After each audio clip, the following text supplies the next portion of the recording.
সভা শুরুর আগেই উত্তেজনা। মুখ্যমন্ত্রীর সভামঞ্চের সামনে বিক্ষোভে ফেটে পড়লেন বাঁকুড়া জেলা বিএলডি অ্যাসোসিয়েশনের সদস্যরা। হাতে প্লেকার্ড, মুখে স্লোগান, কাজ চাই, পরিচয় চাই, মাসিক বেতন চাই। ঠিক কি দাবি তাদের? কেন মুখ্যমন্ত্রীর সভার দিনই এই আন্দোলন? দেখুন আজকের এই বিশেষ প্রতিবেদনে।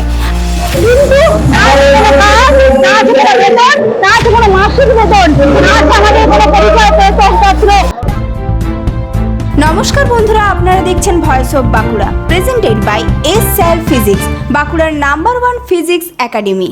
মঙ্গলবার মুকুটমণিপুরে মুখ্যমন্ত্রীর সভাকে কেন্দ্র করে সকাল থেকেই ছিল উপচে পড়া ভিড়। জেলার বিভিন্ন প্রান্ত থেকে হাজার হাজার মানুষ সভায় যোগ দিতে পৌঁছান। নিরাপত্তা ব্যবস্থাও ছিল চোখে পড়ার মতো।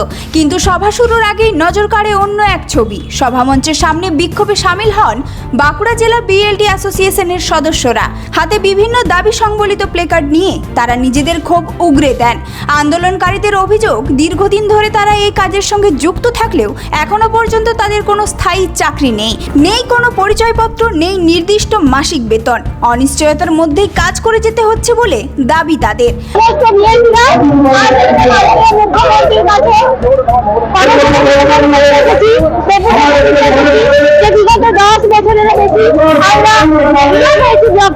পরীক্ষার মাধ্যমে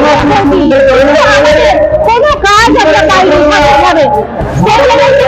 মাসে 26 দিনের কাজের অর্ডার কপি আমাদের দেওয়া হয়েছিল, বছরেও আমরা এই 26 দিন কাজ পাই না। আমরা দিনের পর দিন প্রত্যেকটা বিআইপি বাড়িতে বসে আছি। এরপর আমরা অন্য কোনো কাজ আমাদের কেউ ডাকেও না, কেউ বলেও না, বিআইপি কাজে আছি। কিন্তু কোনো মাসিক বেতন, আমাদের কোনো পরিচয়পত্র, আছে কোনো সাহিত্যকরণ। আমরা চাই ভবিষ্যতে আমাদের সাহিত্যকরণ, ভবিষ্যতে আমরা চাই আমাদের পরিচয়পত্র, আমরা চাই আমাদের মাসিক সাহিত্য বেতন এবং আমাদের অর্ডার কপি অনুযায়ী 26 দিনে কাজ করা হয়েছিল দেওয়ার কথা, সেই কাজ আমরা পাই না। আমাদের এই কাজ দেওয়ার জন্য আমরা মুখ্যমন্ত্রীর কাছে বিক্ষোভকারীদের বক্তব্য, আমরা কাজ করছি অথচ আমাদের কোনো স্থায়িত্ব নেই। আমাদের পরিচয়পত্র দেওয়া হোক, মাসিক বেতনের ব্যবস্থা করা হোক এবং আমাদের কর্মসংস্থান স্থায়ী করা হোক।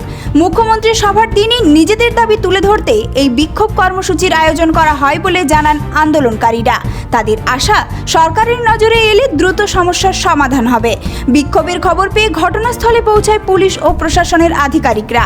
আন্দোলনকারীদের সঙ্গে কথা বলে পরিস্থিতি নিয়ন্ত্রণে আনা হয়। কিছু সময়ের জন্য উত্তেজনা তৈরি হলেও পরে পরিস্থিতি স্বাভাবিক হয়। পরিচয়পত্র, মাসিক বেতন এবং স্থায়ী কর্মসংস্থানের দাবিতে মুখ্যমন্ত্রীর সভামঞ্চের সামনে বিক্ষোভে সামিল হলেন বাঁকুড়া জেলা বিএলডি অ্যাসোসিয়েশনের সদস্যরা। তাদের এই দাবি প্রশাসনের তরফে কতটা গুরুত্ব পায় সেদিকে এখন নজর আন্দোলনকারীদের। এই ধরনের গুরুত্বপূর্ণ খবর সবার আগে পেতে আমাদের চ্যানেলটি সাবস্ক্রাইব করুন আর ভিডিওটি শেয়ার করতে ভুলবেন না।